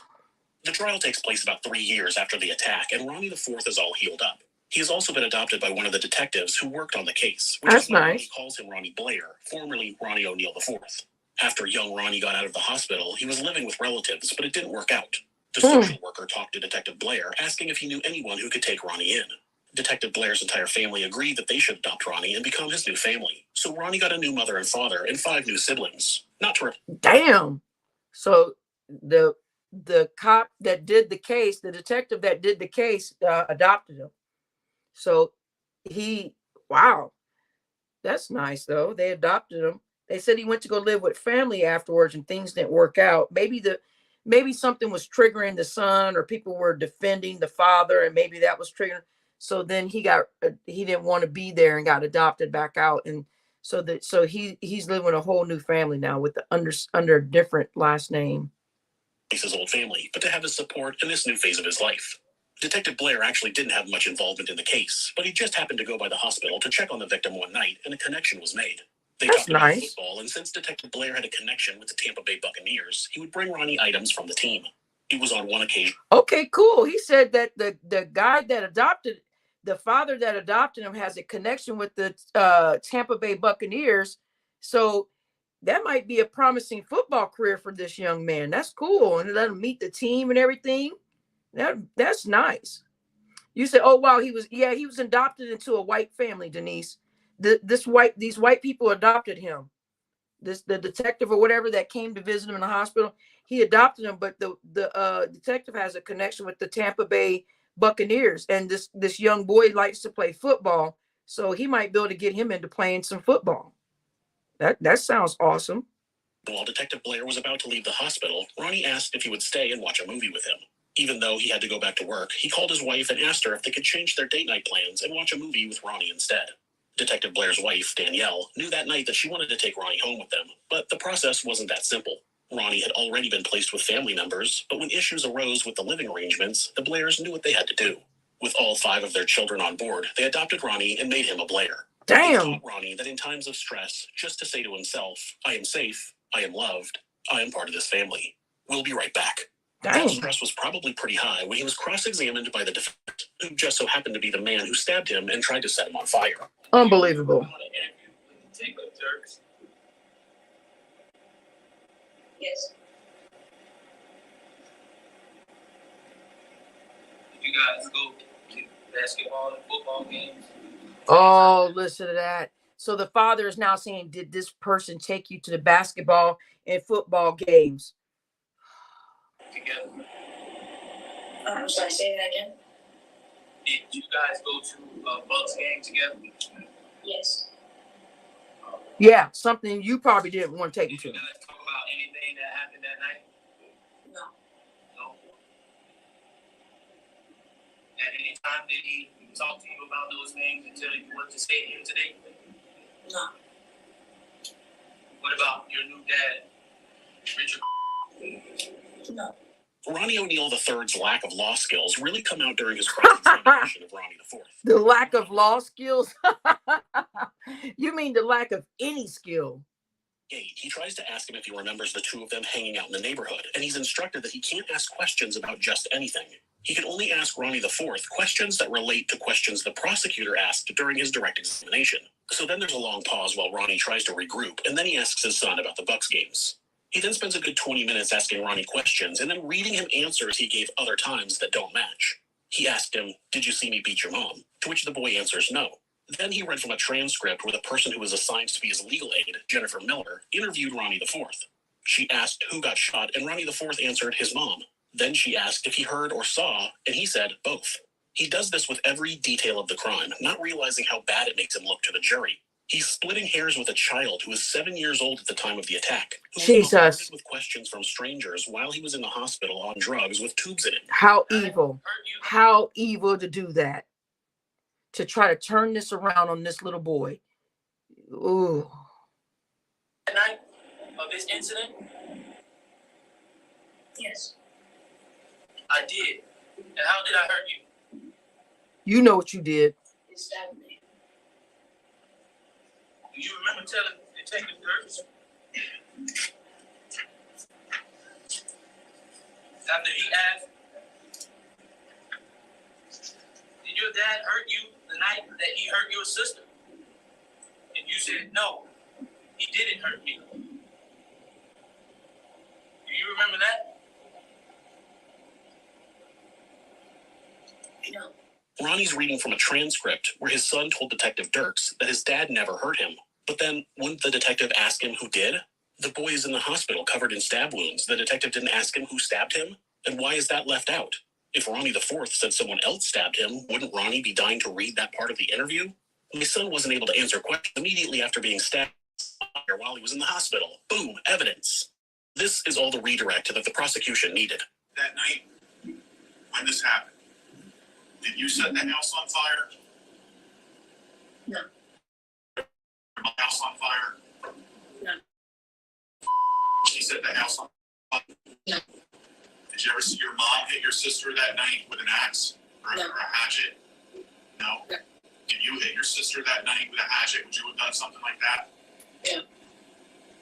Did you ever see anybody holding the shotgun other than your father and when he helped you hold it in that bedroom? Jesus. No. This all happened back when you were old, didn't it? Yes. Have you, over the last 3 years plus, have you had to talk to a lot of people about what happened that night? Yes. And last year, do you remember giving a deposition last year? Yes. Okay, and that's something that lasted all afternoon, didn't it? Yes. And you were asked a lot of questions about this in a lot of detail, weren't you? Yes. About things that happened when you were old. Yes. And when you gave your interview to Detective Dirks, were you still laying in a hospital bed when that happened? Yes. And when you were laying? No, this is another case we're covering IDK. This is that's the other case we covered. So those of y'all that are getting into these murder mysteries with us, and these murder confessions and all this other crap, we already covered that case that IDK is talking about, the guy that was listening to Eminem and killed his family. That's on another live.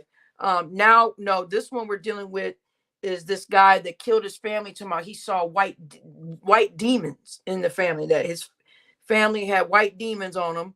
So he went and killed the daughter, killed the mother, tried to kill the son, but the son survived. It's a long story. This live is almost over. Those of y'all that are missed this live, you guys can rewind it to get all of the details. We have the 911 call over there. We have his 911 call. We have her 911 call. The 911 call actually that she gave probably was end of life for her. So if y'all want to listen back to that, you can. That was very, very traumatic. He then put the gun in his child's hand and used his child's hand perhaps to pull the trigger on the mother. It is just a very big nightmarish story. laying in that hospital bed? Did you have tubes in your arms and you were hooked up to some machines and stuff? Yes. So far, the case is not looking good for Ronnie, but when the prosecution rests, he's finally able to call his own witnesses, and this is where the real evidence comes in. First, he called his stepfather, Billy Smith, to the stand. He testified that Ronnie had called him the night of the murders and said, quote, Kiki is trying to kill me, Kiki is trying to kill me, they're trying to kill me, end quote. Then there was some noise in the background and the line went dead. Boom, evidence. That wasn't all, though. Ronnie finally brought out his big guns, his piece de resistance, his ace up his sleeve. He called his neighbor to the stand to testify as an eyewitness to the attack. His wife started trying to run away. What? He grabbed her, and she was on the sidewalk, and he stopped. So he called the neighbor to come be in his defense as if?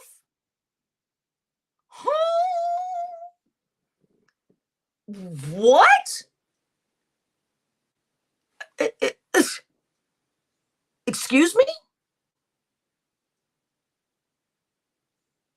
I mean, y'all, this is just getting crazier and crazier. So now you bring in the neighbor to try to help boy. Over her, did this like striking thing like 3 times, and he shot her. What the fuck? His big witness Right. His witness comes in and says, I got a witness. I got a witness. My neighbor will testify for me. Well, the neighbor comes in there and says, yes, he did all of this to her. I saw him hit her with the butt of the gun. I saw him stabbing her. I saw him shoot her. I mean, he said, I heard the shots fired. So what a terrible witness to bring in. This guy is dumb as the day is long. So let's go back to that Stupion comment. Jesus. That he saw Ronnie hit Kiki 3 times with a shotgun and then shoot her. What was the point of that? Jesus. Oh, there was a point, just not a good one. He showed you a fraudulent recording. Oh, listen to that. He's saying the recording is fraudulent. Oh, my God. When they allege that I beat Kenyon Barron to death, he talked about Mr. Khalil Brown, my neighbor, who stayed across the street. But if Mr. Khalil Brown was a help to them proving me guilty beyond a reasonable doubt, they would have called Mr. Khalil Brown. But I called Mr. Khalil Brown to be a witness for me. Ain't that something? So you called him to come over there to see what was going on, and your dumb tail was in full action. Lord have mercy. Unbelievable. And I didn't ask him to lie about one thing that he saw. Yeah, because he just told the truth. He said, I didn't ask him to lie about one thing. Yeah, he told the truth. He said it was you. Y'all hit that like button. I asked him to tell the jury exactly what he saw. Yeah, and he did. You have to ask yourself why that is.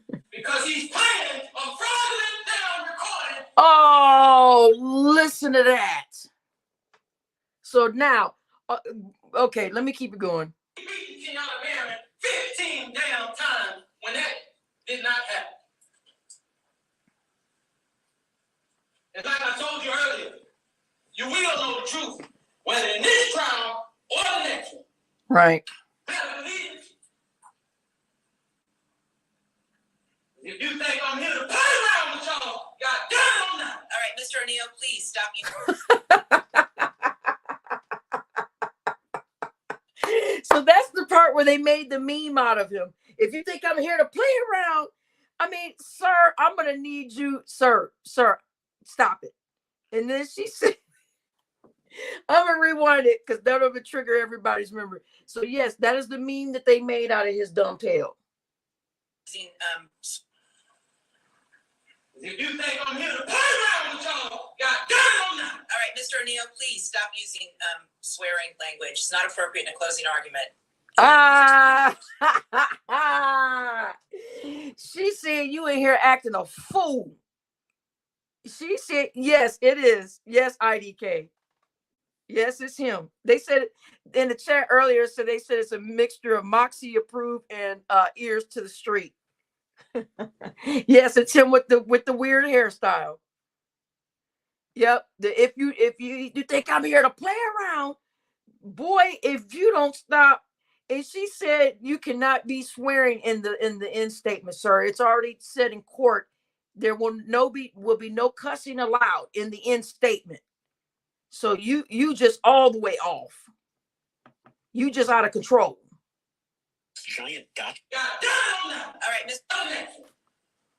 Better believe it. If you think I'm here to play around with y'all, God damn now. All right, Mr. Oneal, please stop using swearing language. It's not appropriate in a closing argument. Mr. Oneal, we're gonna need you to stop acting a fool. That's what we're gonna need you to do. Do I have my zip over here? I'm gonna need you to stop acting a zip dang fool. I don't have my zip dang fool over here. I need to put that as my I do need to bring zip dang fool over here too, y'all, from the other chat, because now we got people acting the zip dang fool over here too. So on the other channel, my main channel, we got people constantly acting the zip dang fool, but now over here we got people acting the zip dang fool too. Ronnie is explaining that this giant gotcha moment is because the prosecution is claiming that he beat Kiki 15 times, when the neighbor only saw him beat her 3 times. Right, he added that. Right, I was wondering why he added 15 blows. Why did he add 15 blows? The neighbor said it was only 3, you stupid idiot. You said it's your favorite. Right, he over here acting a zip dang fool in court, acting out of control.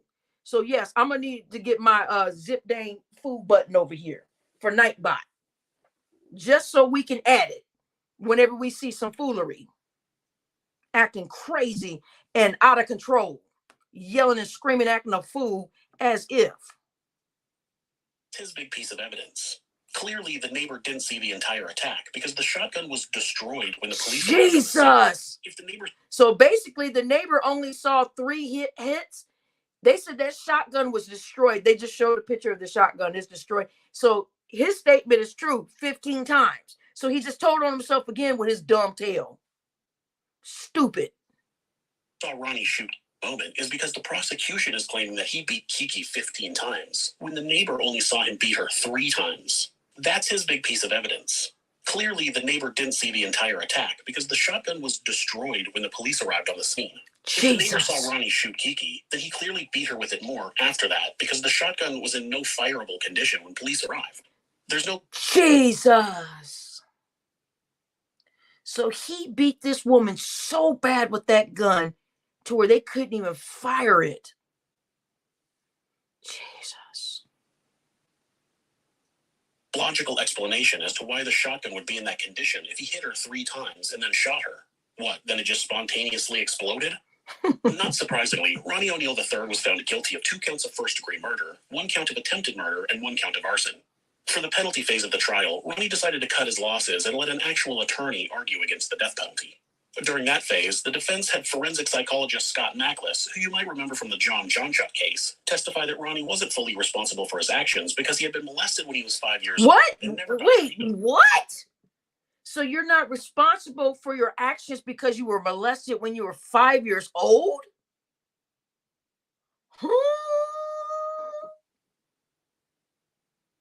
I mean, you know how many kids are molested and how many people? So that means everybody should just be a murderer. So because he was molested at 5 years old, what? That's their defense? Wow. The incident case testified that Ronnie wasn't fully responsible for his actions because he had been molested when he was 5 years old and never got treatment for it. Oh. The incident where he was shot and nearly died also increased his paranoia and delusions. The problem I have with Scott Mackless is he only ever seems to testify for the defense for money. Not only has he testified for the defense in the Ronnie Oneal III and John Johnchuk Jr. cases, but he's the same psychologist who testified for the defense in Brian Johnson Jr.'s case of a murder in 2016, as well as for the defense for Brooke Skylar Richardson, who disposed of a baby she claimed was stillborn.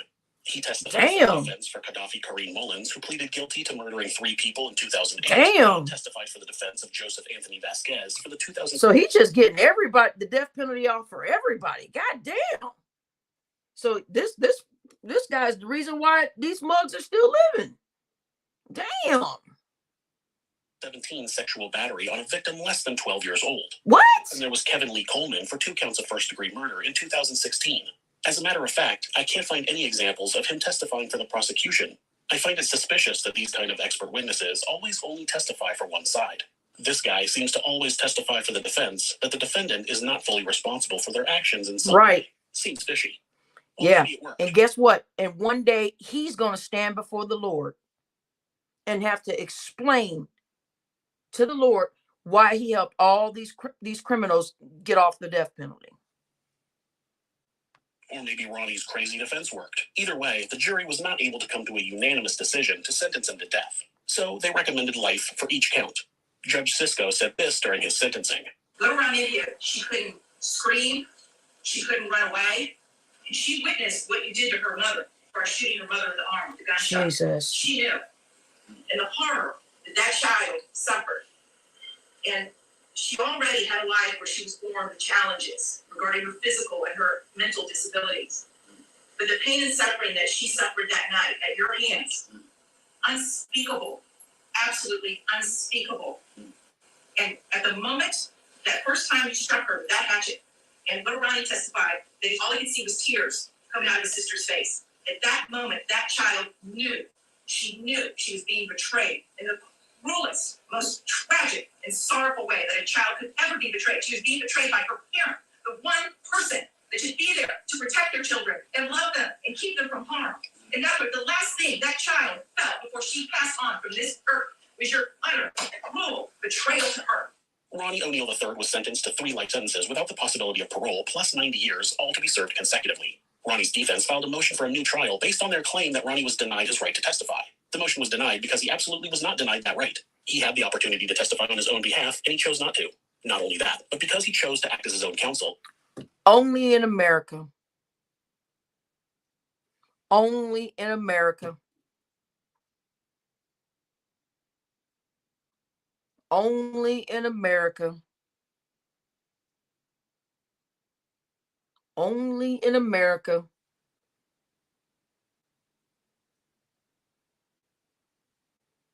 Can this guy try to get another trial and another trial and another trial? Only in freaking America. You said, Barbie, you should check out Scott Peterson and the Drew Peterson. Oh, I know all the details of both of those cases. I know the whole thing from the start to the finish on the Scott Peterson. And I know the whole thing from the Drew Peterson. I know all zipping of it. Every statch of it. I know everything. From the moment they opened their freaking eyes that morning to the freaking day they got convicted. I know all of the details about Scott Peterson. I know all the details about Drew Peterson. I know all of those stories. He can't file an appeal based on ineffective counsel. Yeah, you goodbye. have to waive that right when you choose to represent yourself. When Ronnie made a statement at his sentencing hearing, he said, quote, "I'm not sorry for something I didn't do, and I'm not sorry for the things I did do." End quote. But once his voice started to get louder, Judge Sisko threatened to throw him out of court if he started yelling again. Ronnie finally shut up. If you're the victim of domestic abuse, please reach out. Yeah, okay, so now I'm going to go play that 911 call as we end the thingy thing for you guys that missed it, but you guys can also rewind it too. I will say beep when the audio escalates. Those of you that are wearing headphones or ear thingy things, whatever y'all call these things you put in your ears. Oh yeah, murder, anything with murder, I know. No Limit CO, anything with that was, so to speak, like my studies and hobbies way before I even came to YouTube. It's everything that has to do with murder. I don't watch anything. I don't do anything. I don't have anything in my life but watching murder, mystery, and crime.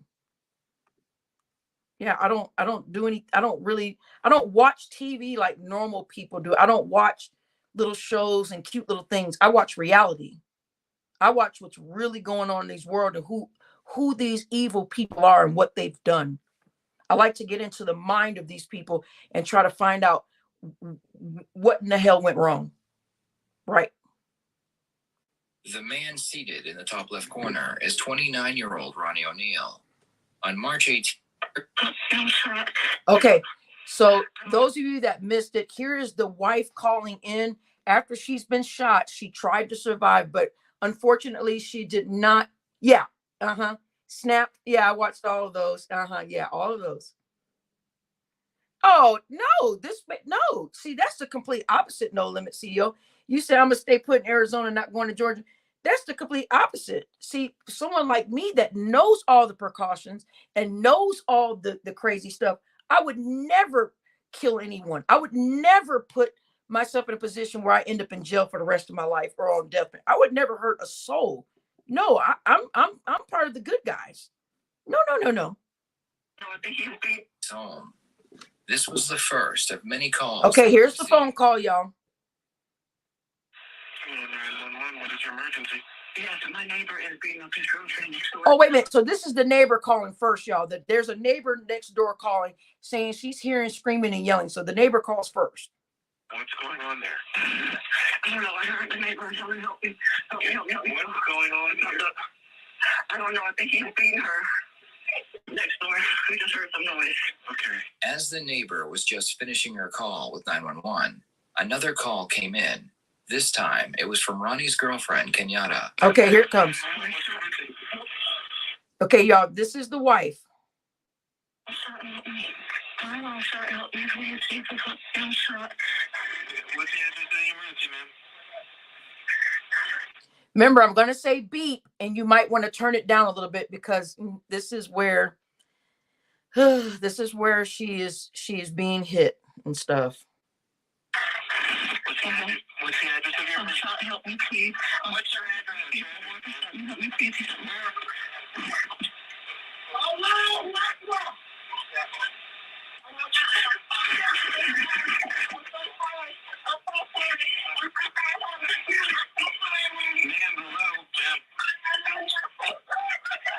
Beep.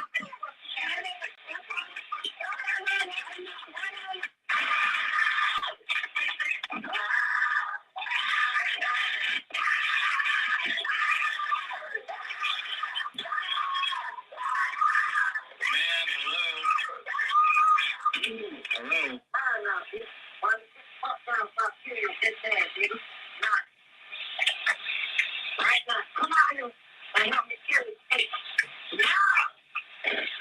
After the call ended with... So y'all heard that, right? He tries to get his son to come help kill the mother. You said Aquarius, but yeah, I'm Aquarius, guys. King Ray. Yeah. So he calls his son a BAN, and she's fighting, screaming and fighting for her life. I'll rewind it again. Kenyatta, what? What's the address of your emergency? What's the address of the emergency, ma'am? What's the address of your emergency? Help me, please. What's your address? Help me, please.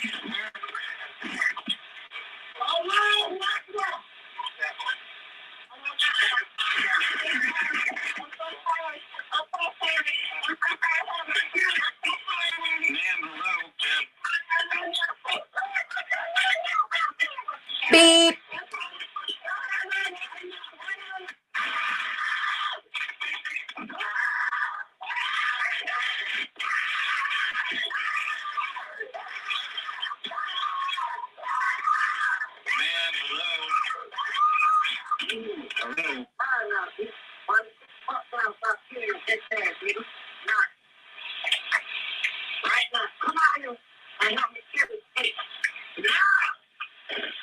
After the call... So as you guys can see, that's why this young child was very, very traumatized. So this is why this child was traumatized. All of it's very disturbing. And yes, so we guys, we've got to, even though some of this stuff is disturbing, we also need to be aware and be able to report and see the signs that we see. So if you see somebody going through something like this, or you hear something like this, you know, most people say I mind my own business, but you can still just call 911. I'm not saying go over there and try to be a protector. I'm not saying go over there and try to do anything or nothing like that and play hero, but calling 911, so listening to things like this is a little much, but it's also to keep us aware of the dangerous world that is around us. These people are all around us. It doesn't matter if you're black, white, Spanish, it doesn't matter what they are. There's people say, oh, well, black people don't act like that. Well, no, you better open your fucking eyes and you'd better be a sound awake everything on tiptoes, tip top shape, everything, because you don't know what people be going through. You don't know what people got going on in their lives. So all of this stuff, this happens in every nationality. This happens everywhere. Murder is something that happens everywhere. You said barbecue Aquarius. I'm staying away from Georgia still. No limit. See you. Stop. You act like I'm a murderer. I would never murder anybody. Are you crazy? What are you guys talking about? You guys, what is wrong with you guys? You guys are misplacing. You guys are misplacing someone's passion and energy to learn and to keep on task about things like this that go on in the world. This just so happens to be something I'm interested in and that I like to discover and learn on and look into details with. This doesn't mean that I glorify or am part of these murderous behaviors that people have. It's just something that people like. Some people like watching basketball and NFL. I like watching murder mystery. So you guys, I can't say the red pill or blue pill or whatever, but you guys, this is a conspiracy pill. You guys did take that conspiracy pill. I thought I'd jump in for a few minutes, talk to you guys, do this live with you. I'm glad that a lot of you showed up just to be here, to even hit the like button and listen to this. When we do conspiracy over here, we do conspiracy. But when we do crime over here, I bring to you the most craziest crimes and shocking situations, just so you can be shocked and aware and be very protective of people around you and your surroundings. When you see something like this kind of stuff happening and people are fighting, you call 911, do whatever you got to do. But of course, don't go running in over there trying to be a hero or nothing, because you don't know what these people have. Another thing that people don't know about this, and this is where you get into the world of crime, there is a lot of neighbor crime. There's a lot of neighbor on neighbor crime. I know you guys probably don't ever hear about this stuff, but you guys will be shocked and amazed about how many neighbors murder each other. You guys would lose your minds with that information about how many times a neighbor will be fighting over property or land, or the dog coming into your yard, or leaves blowing into their yard, or the way that someone cuts their grass, or the noises from next door from someone else's house. You would be surprised how many murders happen amongst neighbors. So as a neighbor or as a person living in this world, be wary of the people around you. You may say, well, I don't have nobody like that in my life. I don't have crazy people. These people are living all around us. And Denise, thank you for being here. You said Barbie conspiracy made you just get scary. You said hit the when I'm mad and I say hit the freaking like button. Well, over here we don't do that over here. Hopefully we're a little bit more normal over here. We're trying to be professional over here. Hit the like button, guys. So over there on the other channel, hit that fucking like button. Who knows, if I'm mad or you said barbecue tastes like honey and smoked cherries. Oh, actually, that sounds good. I would like to make a barbecue sauce that tastes like honey and cherries. I love anything cherry. Anything cherry, I love. But anywho, I'm gonna get up out of here, y'all. I'm gonna go make zupa soup from scratch. Those of you guys don't know what zupa soup is. It's the soup that you eat at Olive Garden with the potatoes and the sausage in it. I make it from scratch, and I am going to go make some zupa soup from scratch. And that's what I'll be doing until next time. See you guys again in the Conspiracy Matrix. Bye.